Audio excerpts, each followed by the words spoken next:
Okay, good. We'll get started. If you see me looking at any point to my right or to my left, I have a lot of screens open. There's a lot of things happening in real time, both with regards to this webinar and also the wider situation, and also trying to run a news agency at the same time. My name is Alex Traiman. I am the CEO and the Jerusalem Bureau Chief of Jewish News Syndicate, JNS.org. I thank you for being with us in this time of immense crisis here in the land of Israel.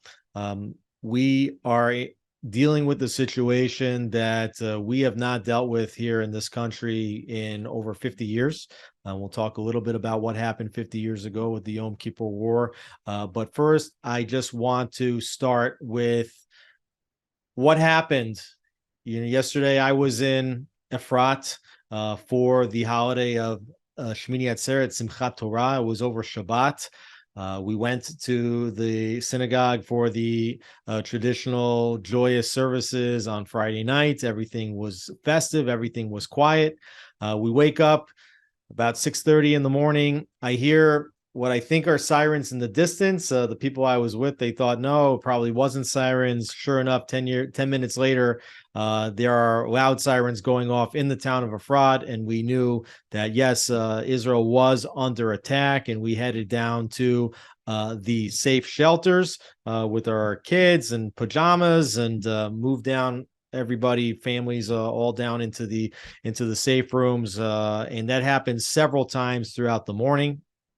And for those that were keeping Shabbat, it was difficult to find out what was going on. Was it just rockets? We soon learned that, in fact, the situation was much, much more serious, a completely unanticipated situation that caught Israel completely by surprise, not just the populace who had no idea that something like this could be in the works, but obviously also the entire security establishment, which was completely unprepared and completely overrun by what was happening. And so what did happen? About 6 in the morning, terrorists from Hamas started using drones actually to bomb lookout towers over the Gazan border. The Gazan border is one of the most surveilled borders probably on earth. There are many levels of fences and a lot of surveillance.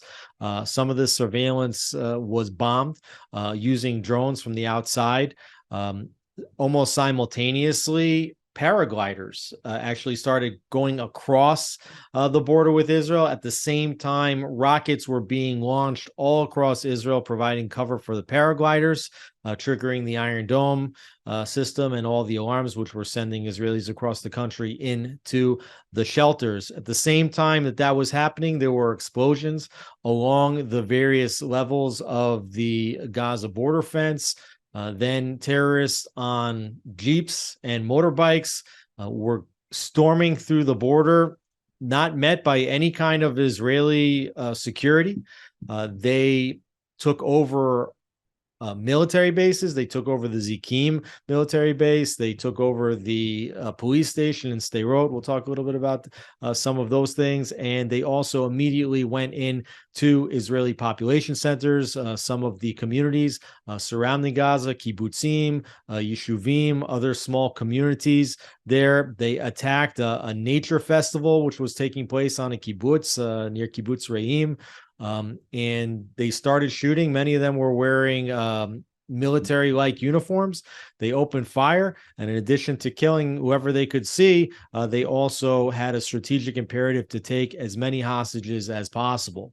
And not only did they take hostages, many of those hostages were held in the locations in which they were captured, but many, if not well over 100 hostages, were taken back across the border with Gaza, not intercepted by any kind of security personnel whatsoever. So you have a situation in which this highly surveilled and well-guarded and protected border was breached. You had hundreds of terrorists pouring across. It took them time to get from the border to the towns that they were going. In some cases, maybe just a few minutes. In some cases, maybe 20 minutes or more. Carrying out terror attacks and kidnappings in those areas and then bringing the hostages back across the border, all before the IDF really understood what was happening.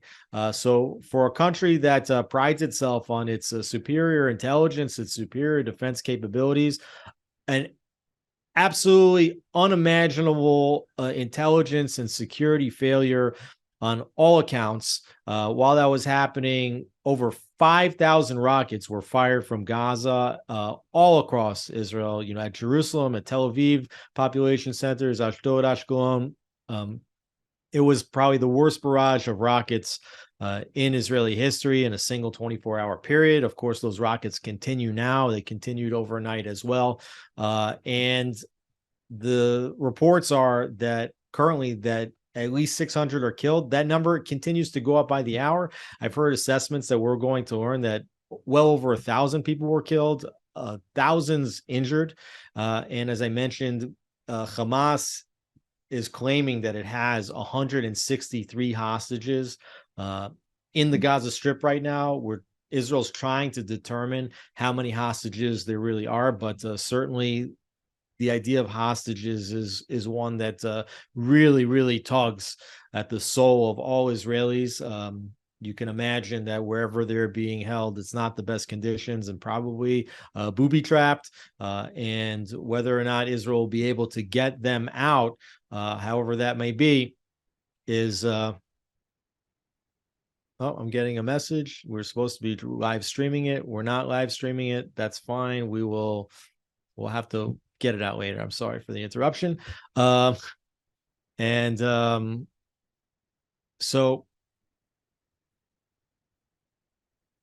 the hostage situation, we have to see if Israel can figure out where the hostages are being held, how they might be able to get them out, whether that happens through stunning raid like Entebbe in 1976, whether that happens through negotiations, and it's believed that negotiations are taking place through Egyptian mediators to try to get hostages released, or whether Israel will take very extreme offensive action to force Hamas's hand to release hostages and to turn the game on its head. Right now, Israel has announced that even from yesterday, but only just maybe an hour or two ago, the Security Cabinet approved a war situation according to the Article 40 of the Basic Law. So Israel has approved that this is now a war, and they are about to launch a major offensive attack. There's already been airstrikes inside Gaza, even from late last night.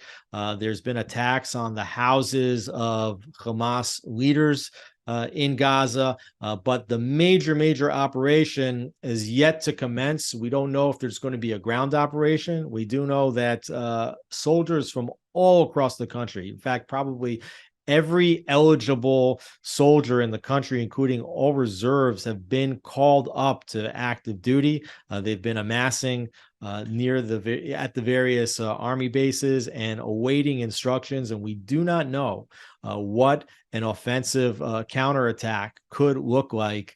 And there's definitely a feeling amongst Israelis of immense, anger. That the government somehow missed what was happening. Hamas has claimed that it had been preparing this attack for 6 months. We're starting to learn that this is not only Hamas's involvement. Hezbollah has claimed some involvement in the attacks. Iran obviously is very much involved with Hamas. Spokespeople are thanking Iran for their assistance in this attack as well. So certainly a very, very highly coordinated, multi-pronged attack. They also tried to attack via the sea. The IDF was successful in knocking out terrorists that were speeding towards the Israeli shores from Gaza around towards Ashkelon or other nearby areas. So completely coordinated, multi-pronged ground, air, and sea attack that basically caught Israel by surprise, got through all of Israel's sophisticated systems. And you have a lot of people asking the question of just how that could possibly happen. How did Hamas have so much intelligence on where the systems were? Was there a cyber attack? There were unconfirmed reports that there was a cyber attack on all the IDF's communications at 6 a.m, just as the attack was about to happen. And of course, the attack took place on a Jewish holiday, Simchat Torah, which was also coincided with the Sabbath, and it was 6 a.m. And it's a time when, let's just say that Israel was caught with its pants down, and maybe for good reason, but obviously not good reason enough. So that's the basic of it. There's been attacks in other places. There was a car that was stolen, whether it was stolen in Gaza or we're not sure, but it was racing up one of Israel's main highways, potentially with a hostage in it. There was a shootout that emerged on highway number 4, which is the main highway near Ashdod.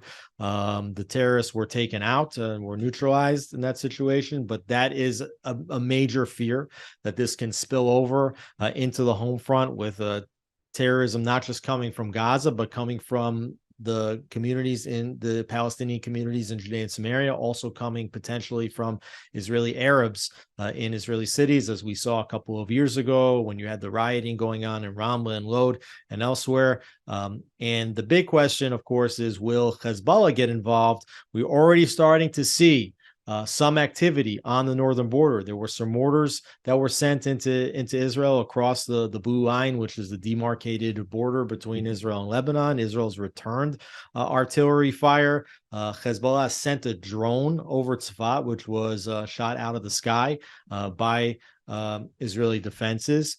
And if Hezbollah will get involved in a serious way and start sending rockets and missiles towards Israeli population centers, it will be a total game changer.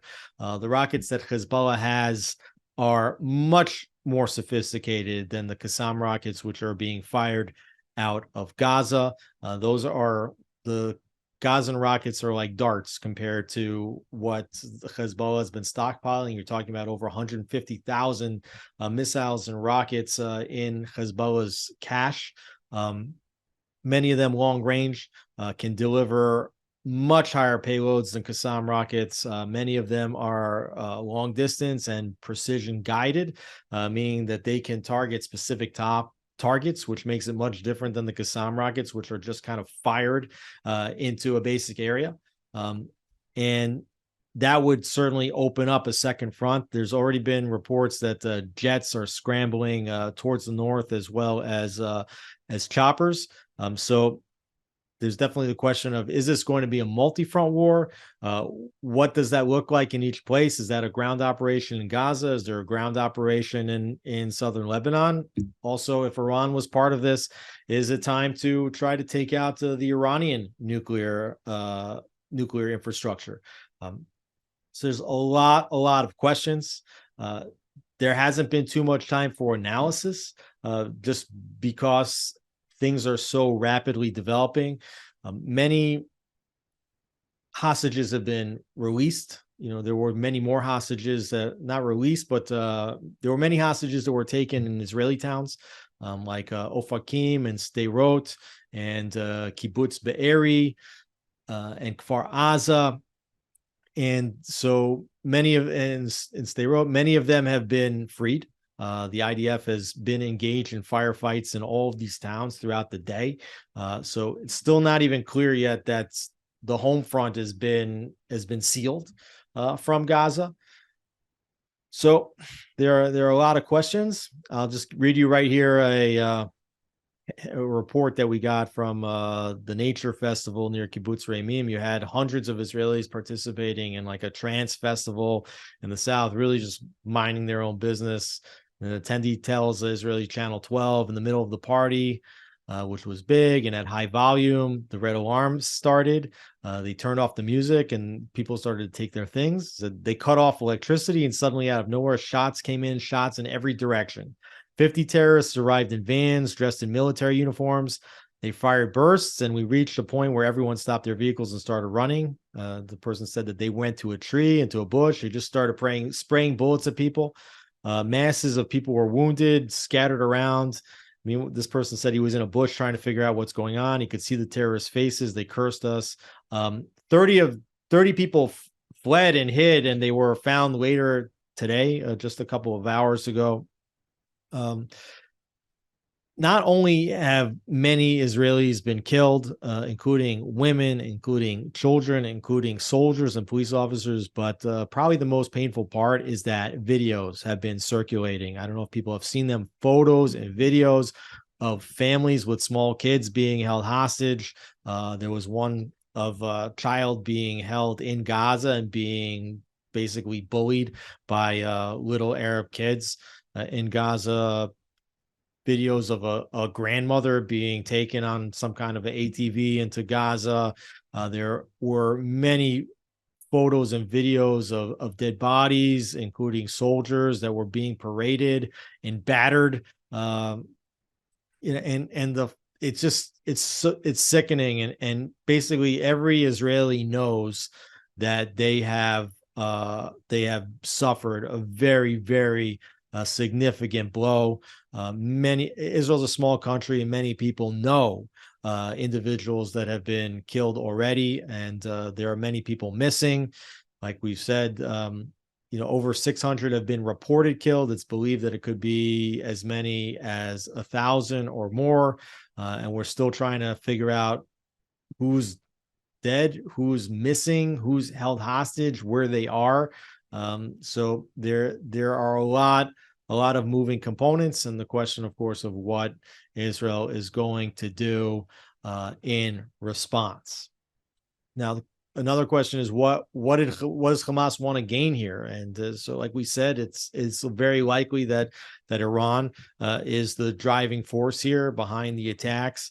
And the Hamas spokesman Ibrahim Hamad said that the attack was absolutely a message to Muslim countries seeking normalization, which he called a great shame. I think do we mention also that there was an attack in Egypt today? A terrorist killed 2 Israeli tourists in Alexandria. A gunman had opened fire on a bus carrying Israelis near a Roman triumphal column called Pompey's Pillar.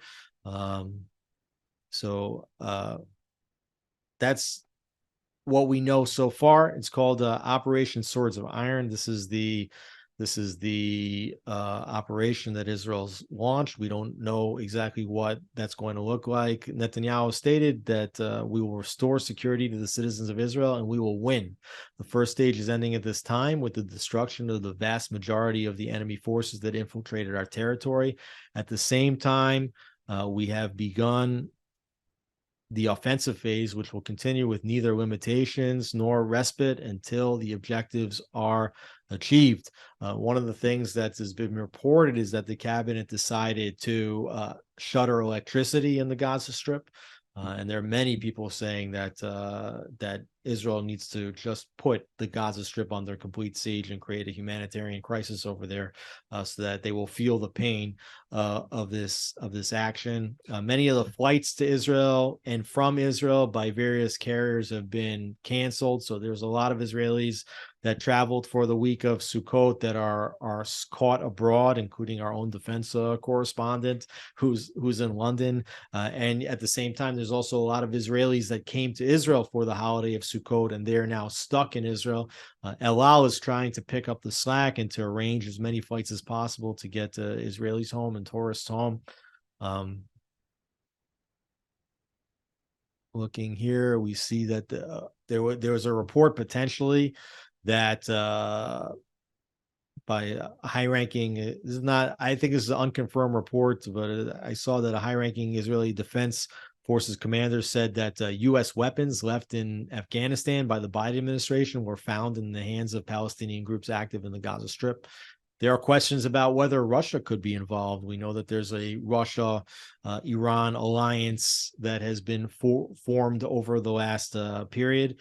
Were they involved as well? That would certainly add another very, very dangerous dimension to this. And the other thing is that we have seen a lot of support from the United States and the international community. And I just saw a report just a few moments ago that Antony Blinken, who's the Secretary of State in the United States, said that they're looking at requests that Israelis have made for weapons. And I think you're likely to hear more about that today, he says. President Biden's direction was to make sure that we're providing Israel everything it needs in this moment to deal with the attacks from Hamas. I think specifically what you're talking about when you hear that is more Iron Dome interceptors. Uh, Israel has Iron Dome. They used it to. It performed admirably well to shoot down the overwhelming majority of the 5,000 rockets that were fired yesterday at Israeli population centers. Even so, there were a few direct hits. There was a direct hit on a building in Bnei Brak. There was a direct hit on the Barzilai Hospital in Ashkelon. Actually, it hit a pedestrian bridge, fortunately, and nobody was injured. But the hospital was hit by Qassam rocket. And if Hezbollah will get involved and if Hamas will continue, there is a question about how much Iron Dome, how much David Sling and Arrow missile interceptors does Israel have. If Hamas will start firing and if Hezbollah will start firing hundreds of rockets in an hour at Israeli population centers, there's really no amount of Iron Dome that you can have that would shoot everything out of the sky. The flaw of the system is that it can be overrun by quantity and that it is difficult to reload in real time and to replenish once it's out. So Hamas also saying that close to 400 have been killed. That includes terrorists and people that were killed in attacks. Israel has basically told residents in Gaza to get out of their residential places. I don't know where they would go, but Israel's saying that no place is safe. There's been a lot of warnings to leave. So these are some of the components. This is what we know right now. I just saw a report from a minute ago saying that Israel denies that it's conducting hostage negotiations via Egypt. And in the last 10 minutes that the government confirmed indeed that at least 100 Israelis are held captive in Gaza. So I want to take a look now at, some of what has led up to this. We can take a deep breath and try to figure out what's been happening here. And then we will also open the floor to questions. So you can type some questions in the Q&A and I'll try to get to as many of them as I can after I go through some of the analysis that sort of led us to this moment. So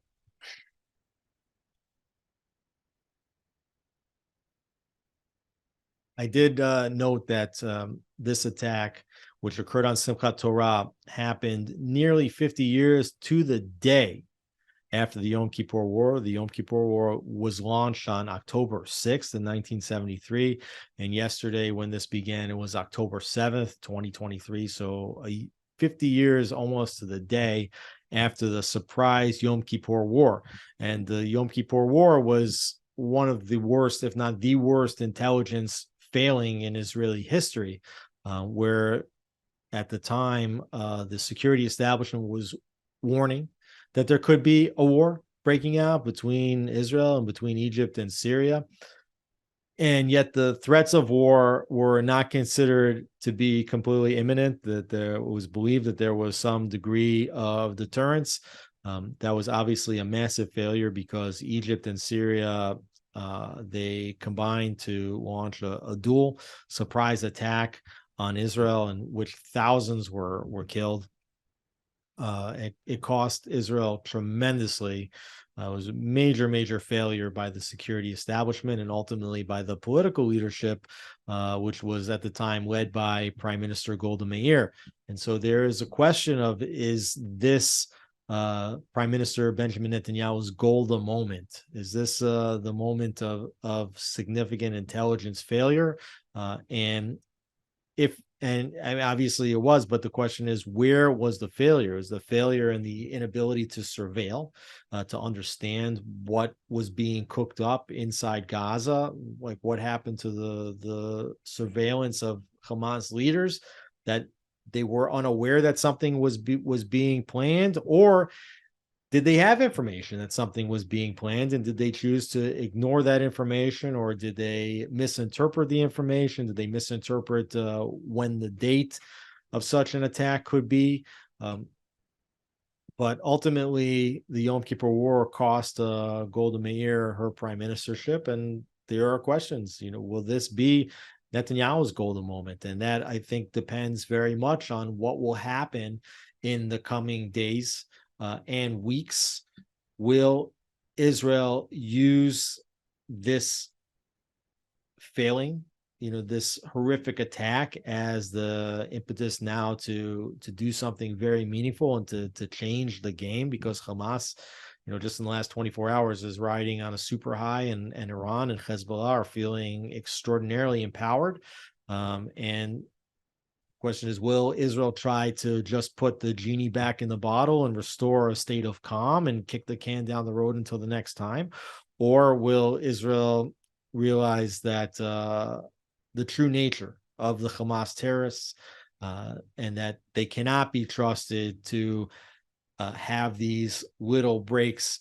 What's happened in the last 24 hours is beyond any kind of escalation that we've seen in a long time. And will this be what it takes for Netanyahu and the security establishment, which really over the years has had been exposed for having a broken mindset? There's thinking that we can kick the can down the road with Hamas, we can kick the can down the road with Hezbollah, and hoping that the situations that are cooking up in each location in Gaza and in southern Lebanon will never come to a head. But if they have the rockets, if they are intent on defeating the Jewish state, then at some point this is going to boil over. So has it reached the point where Israel now says, look, we're the stronger power and we need to prove to everyone that we're the stronger power? Will we do that? If Netanyahu does achieve such a strong blow, a counterstrike, a counterattack on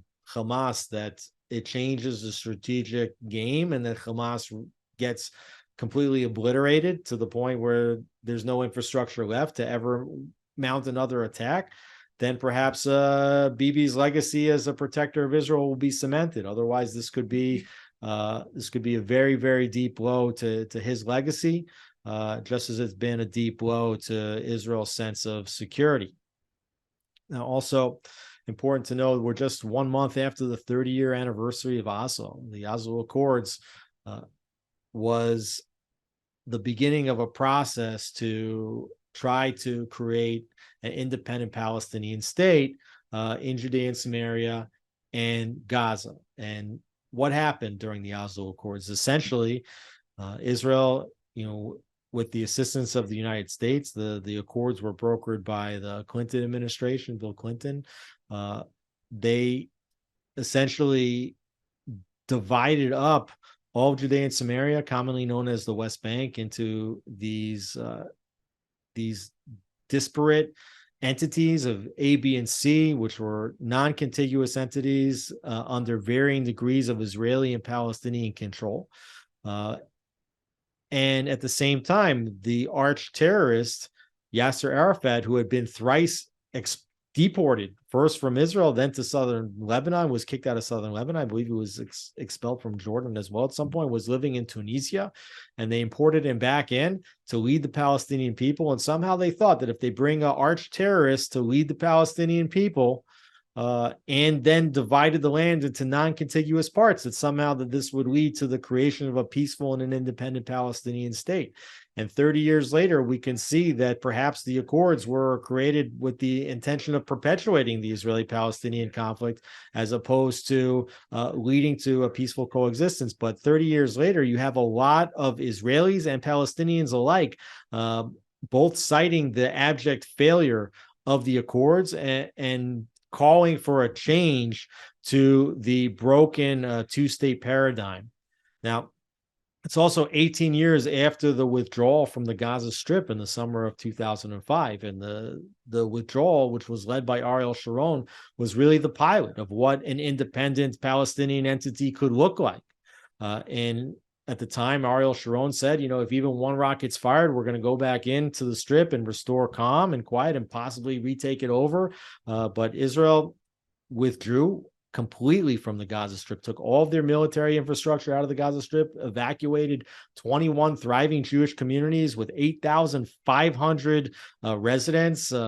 They handed over greenhouses that were flourishing in the Strip over to the Palestinians, which were completely ransacked. Israel had to take graves out of the cemeteries in Gaza and bring them into Israel because they knew that the cemeteries would be overturned. And then they knocked down all the buildings because they knew that the houses and the synagogues that were built there would be destroyed. And so Israel did that, in the hopes that they could see what an independent Palestinian entity could look like. And Israel has only been rewarded for that withdrawal with the continuous influx of rockets into Palestinian population centers. Right now, it seems like every 6 months to 12 months, you have a major uptick in rocket fire and an Israeli operation. And so people see, look, this is what happens when you try to create an independent Palestinian entity, and it demonstrates why additional withdrawals from places in Judea and Samaria in the heartland of the state of Israel, close to Israeli population centers of Jerusalem and Tel Aviv, is completely impossible at this time. So the question will be, how will Israel deal with that now? The current situation is not sustainable, and so it's been this security establishment of Israel, which says, we can deal with them if we just give them what they want. If we just give them land, if we just give them the independence, then we will be able to manage the situation better than if we're actually inside. But we're seeing that Gaza was actually a safer place, not just for Israelis, but also for Palestinians living in Gaza when Israel was engaged there militarily. The reason why Judea and Samaria is safer than Gaza is because Israel and the IDF continue to move in and out of those areas. But it's been the security establishment which has been pushing for more and more land concessions to the Palestinians, and also allowing them to arm themselves. We've known that Gaza has been building up stashes of rockets. We know that Hezbollah has been amassing a tremendous cache of rockets, and even more recently, we see in Judea and Samaria, and also even among Israeli Arabs, that Arabs are getting their hands on weapons, and not just weapons, but automatic weapons. And of course, yes, there is crime. The inter-Arab crime that we see in Israeli cities is actually getting out of control in the last period. But more often, these weapons are being turned on Jews. And so the question is, well, who allowed them to have all these weapons and has been giving them land, been leading towards a more peaceful existence? This is a major failing of the security establishment in the mindset, in the conception, which is even in a way more important to deal with than just the failing of surveillance and intelligence that took place at one time. Now, there are questions about whether or not there was some kind of an inside job that took place, because as I said, it seems almost impossible that Israel could be caught that flat-footed, that all the surveillance could be disarmed without there being some kind of assistance. We don't know what that could be, or who that could be, or who was doing what. But a lot of Israelis are just asking the question, like, how is this possible? Because it really doesn't seem likely that it was possible, unless something bigger that we're not hearing about has taken place. But of course, there's so much information flying that you're not seeing that analysis. You're not necessarily getting these key questions answered. A major factor here is Iran, obviously. Remember, it was just a few weeks ago that the United States essentially gifted $6 billion to Iran in exchange for 5 hostages which were held captive inside Iran, American hostages. So first of all, there's the concept of negotiating with terrorists, and here you have the United States essentially giving $6 billion to Iran in exchange for 5 terrorists. And what's happened with the money? Well, if Iran is now funding Hezbollah and Hamas is now attacked Israel with that money, and Hamas is basically saying that Iran has been providing them with that support. So essentially 5 American hostages have now been traded for over 100 Israeli hostages, and the United States has gifted Iran with $6 billion as they continue to race towards nuclear weapons. So this is like a major failing of the American foreign policy establishment vis-a-vis Iran, and that works against Israel's interests. There's the question about Saudi normalization. There are statements and rumblings that this attack was meant to fend off Israel's normalization with Saudi Arabia. And we've seen some pretty disturbing statements, I'd say, in Israel from the Saudi Arabian foreign ministry, although we saw that at the United Nations as well. I don't believe that this is going to get in the way of normalization with Saudi Arabia. Perhaps exactly the opposite. If Iran is involved here, and we believe that they are, well, Iran is one of the major factors that have pushed Saudi Arabia and Israel together. And also, we've heard a lot of rumblings that the United States has been pushing for concessions to the Palestinians as part of any normalization deal between Israel and Saudi Arabia. Let's first get it straight that normalization between Israel and Saudi Arabia is between Israel and Saudi Arabia. This is being negotiated primarily on a bilateral level because of bilateral interests. And even though the United States would like there to be concessions, MBS, Mohammed bin Salman, the Crown Prince of Saudi Arabia, said in an interview with Bret Baier on the sidelines of the United Nations that concessions to the Palestinians were not his number one interest. Of course, he would like to see, he said, the ease of life for Palestinians improved, made a little bit easier. What that means, we don't know, but I think that this attack demonstrates that making concessions to Palestinians does not necessarily get you more peaceful conditions. It's quite the opposite. Normalization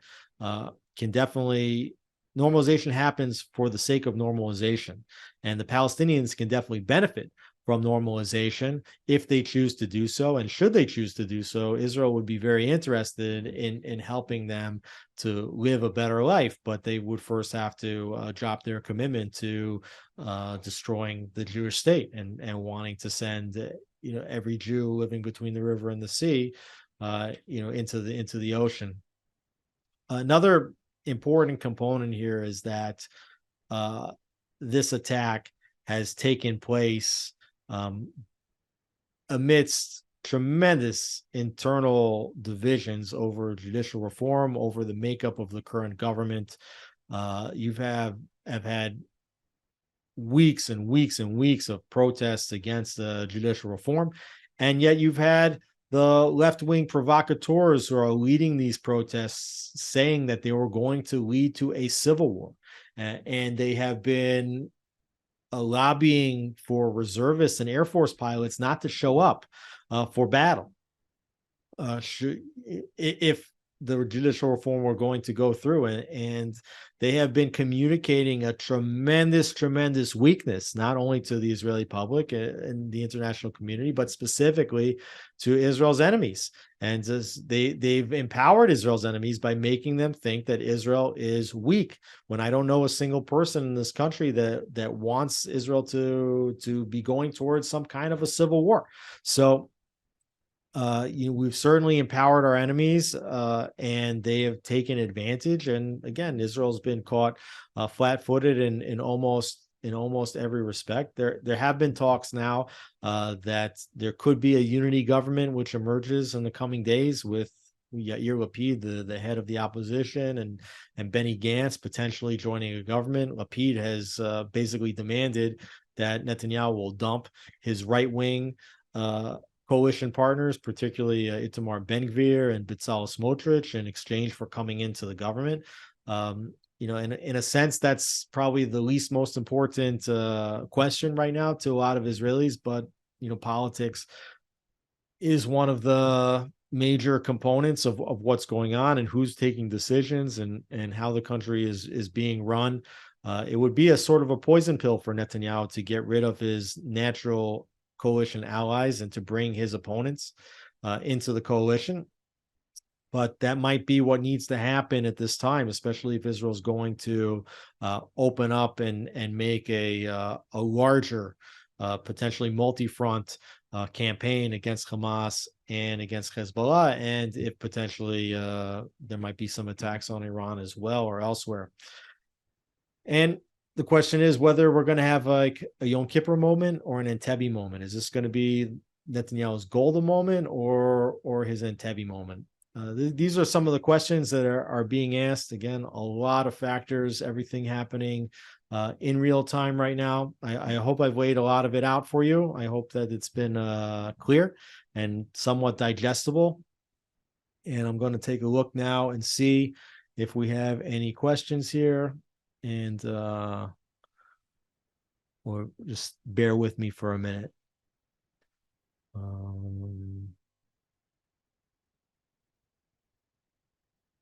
Yeah, so there's a comment, one comment about how battalions were moved from the Gaza Strip over towards Huwara, which is been a flashpoint in the upper Samaria.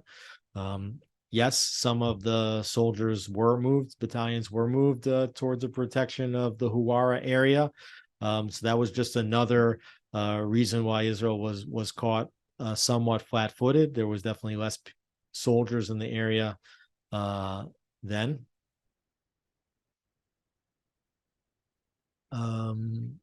Question: how could we not have had any intelligence about this? Well, that's the big question. How did we not have intelligence? And more importantly than how do we not have intelligence, but how did we not even see it happening when it was happening? So it's this double failure.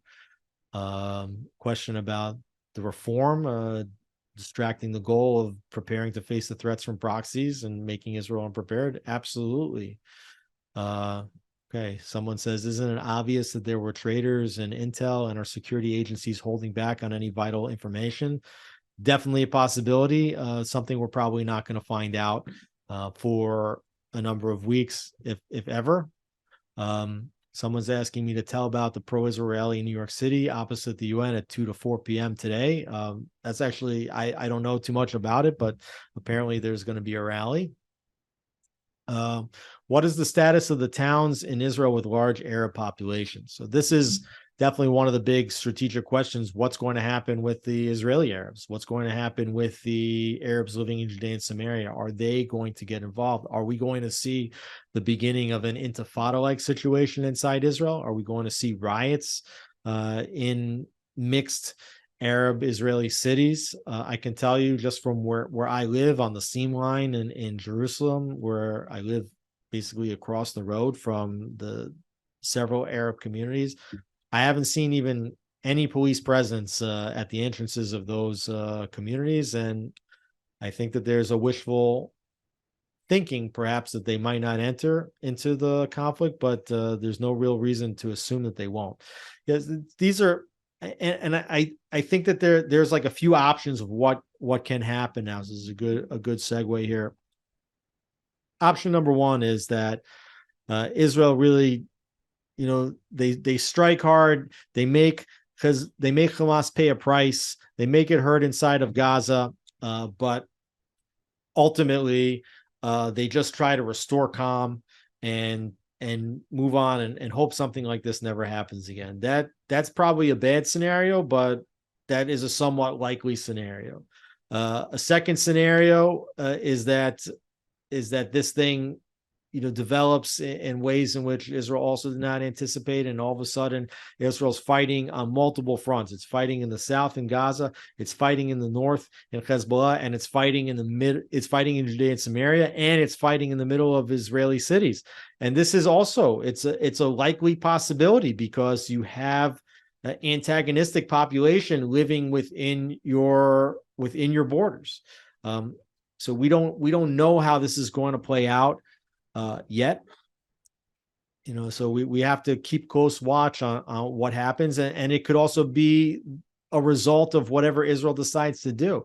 And there are various reports about what Israel even plans to do in Gaza. There's reports that they plan to completely take Hamas out and entrench themselves in Gaza, potentially for the long term, potentially dividing Gaza up into various different sections.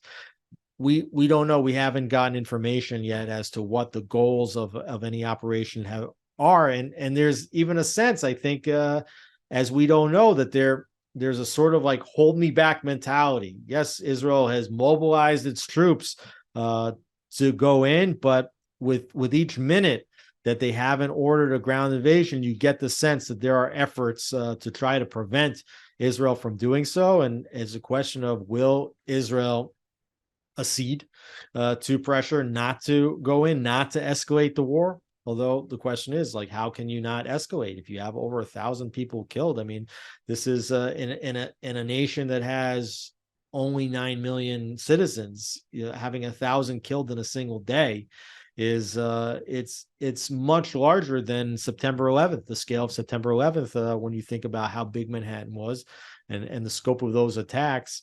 1,000 Israelis killed in a single day. It's something that we haven't seen in 50 years, and it's not something that should be just allowed to happen without a severe repercussions. Has China made any comment? I don't know. I can't really speak to that right now. Let's see. Someone comments here that Israel's been pressured by America regarding the U.S. visa waiver program. Yes, that's probably true. Israel just got entered into the visa waiver program in the United States, and in addition to Israelis being able to enter into the United States without applying for a visa, U.S. citizens that are Palestinian are need to be granted the right to enter into Ben Gurion Airport and to travel freely from there to wherever they're going in Judea and Samaria, the West Bank, or the Gaza Strip, and that does potentially create major security implications. Question here: do we think that Jews around the world are in danger? Well, absolutely. Jews around the world are in danger. Israelis around the world are in danger. We've seen a tremendous uptick in violent anti-Semitism over the last 2 years in particular. It just keeps continuing to get worse and worse. So yes, I think that Israelis very much should be very careful. Remember when there were the riots in Israeli cities just almost 2 years ago, that we saw at the same time riots starting to take place in New York and Los Angeles and attacks on Jews in those places. So absolutely, we see that the fight against the legitimacy of the state of Israel takes place not just in the state, but also around the world. Question: after Hamas is eliminated, as it should be, then who administers the Gaza Strip? Well, that's a big question. And even though Israelis might not want Hamas to administer the Gaza Strip, Israelis don't want to administer the Gaza Strip. Would the Strip be turned back over to the Palestinian Authority? Well, the Palestinian Authority lost control of the Gaza Strip very soon after the withdrawal. And so if it's not Hamas, well, you have other factions inside Gaza as well. You have Palestinian Islamic Jihad basically jockeying with Hamas inside of Gaza for who can be who can inflict more damage on the Jewish state, who can be more anti-Israeli. So there's not really any good answers as to who would administer the Gaza Strip. At the same time, Israel is starting to get the sense that if it's not embedded inside the Strip in some way, shape, or form, that they are forced to allow whatever takes place up to the border to cook and to germinate, and we saw the result of that. Do we have any more information about the hostage situation and how that will be handled? No, we're trying to get more information on the hostage situation. Like I said, Israel's confirmed that there's over 100 hostages. This is by far and away the most painful part of what has happened here. And it's going to be very interesting to see how Israel addresses the situation and what type of price Hamas can exact from Israel in order to get some of these hostages released, and how long a hostage situation can continue. This is a nightmare for Israelis. Someone asked if we can talk about the role American Jews can play. What should we do? Well, I think this is really a time for unity, both within Israel and abroad. There's been so much criticism of Israel and its government, and judicial reform, and other things over the last period, and really, I think that this episode reminds us how important it is to be united. The enemies of the Jewish people always come together to tell Israelis and Jews that they're all one people. And I think it's high time that Israelis recognize that, and American Jews recognize that, yes, we live in different places, but we're one people, and that the arguing is just got to stop already, because it's completely not productive, and it's leading to very, very bad result by external forces in addition to the internal strife. Question whether you think the Biden administration will maintain its support as the IDF launches and carries out its reactive offensive in Gaza. Well, the early indications are that they have been supportive, but as we've seen in many incursions into Gaza and into places in Judea and Samaria, at first the comments are very supportive, but then if Israel carries out attacks, if you start seeing death tolls in the Gaza Strip start to add up, as I think that everybody would expect is a highly likely scenario, then you have to see if that support really holds. And the question is, who will prove themselves to be Israel's friend in their time of crisis? And with regard to the U.S., okay, fine, they're making good statements regarding this current action. However, they have restored all kind of funding to the Palestinian Authority. They've re-entered into UNESCO. They've been providing funding to Iran. So, the question is, with friends like these, I'm not gonna carry it out. And then somebody notes that here that there was an article in Tablet by Leah Leibovitz, which he questions whether the U.S. gave intelligence keys to Iranian agents. This is a lot of speculation, but certainly what was going on with Robert Malley, who was, unceremoniously and very quickly removed from his position. There's a lot of questions about who's working with who, but have they given the intelligence keys to Iranian agents? I'm not sure, but on the very face of it, they are doing everything that they can to make sure that Israel does not stop Iran from becoming a nuclear power, and they're doing everything that they can to provide funding to Iran. And somebody comments that it's a moment to cry out to the God of Israel to rescue them. And I do think that there is something here to that comment. I don't think there are coincidences in the world. And Israel was struck on one of its holiest days, Simchat Torah. I mentioned in the beginning of the program that this is 50 years to the day after the Yom Kippur War. And if we just look back 2 weeks ago at this Yom Kippur, there was definitely a feeling among so many Israelis that it was a time for unity, a time for coming back to their Judaism, to their spirituality. And what did we see? We saw scenes of anti-reform and anti-government protesters actually breaking in to public services that were taking place, specifically in Tel Aviv, but in other places like in Zichron Yaakov, as many as 10 different services disturbed by protests. It was a very low moment. And now when we have these low moments spiritually on the internal level, on our holy day, well, now on our next holy day, we had a very low moment, this time from an external enemy. And spiritually, who will be successful in their actions? We're the Jewish people. This is a Jewish state. These were holy days. And so we have to look into if there are spiritual causes and whether we can improve ourselves spiritually in this time. There's certainly been so much disunity has been spoken about before. And the Jewish people are much, much stronger when they're united than they are when they're divided. Let's see here. I think we've gotten to most of the questions and the answers. It's been just about an hour, so I want to thank you for participating in the webinar. JNS is working around the clock to provide you with up-to-date reports, both in terms of numbers, facts, actions, but also on the analysis that you need to understand what's taking place.